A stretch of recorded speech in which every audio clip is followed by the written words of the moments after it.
আমরা তো ধরতে পারবো না। আমাদের আসলেও তাই, আমাদের গ্রেপ্তারি পরোয়ানা দেওয়ারও ক্ষমতা নাই, আমাদের হাতে হ্যান্ডকাপও নাই, আমাদের জেলখানাও নাই।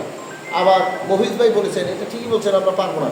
মফিজ ভাই বলেছেন যে আমরা যাতে তথ্যপাত্রটা আমরা জনগণের মাঝে আমরা যে এলাকায় আছি, আমরা আমাদের এলাকাতে প্রথম আমরা সচেতনতা সৃষ্টি করব, যাতে কেউ সন্ত্রাস এবং নৈরাজ্যের পথে না যায়, যাতে সকলেই শান্তির পথে থাকে, আমরা সেটা বোঝানোর চেষ্টা করব।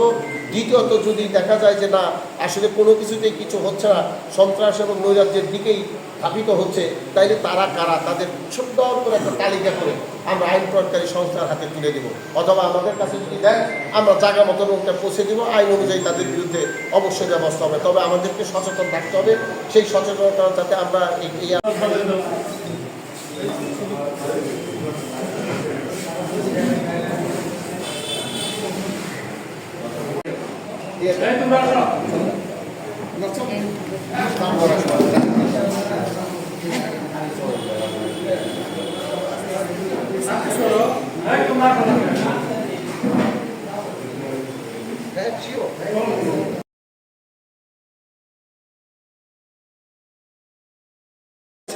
সেই অনুযায়ী আমরা সকলেই যার যার অবস্থানে থেকে কাজ করতে প্রত্যাশা ব্যক্ত করে আজকে সবাইকে আবারও আমি আমার অন্তঃস্থল থেকে ধন্যবাদ জানিয়ে আমি এখানকে আলোচনা সভার এখানে সমাপ্তি ঘোষণা করছি। আসসালামু আলাইকুম।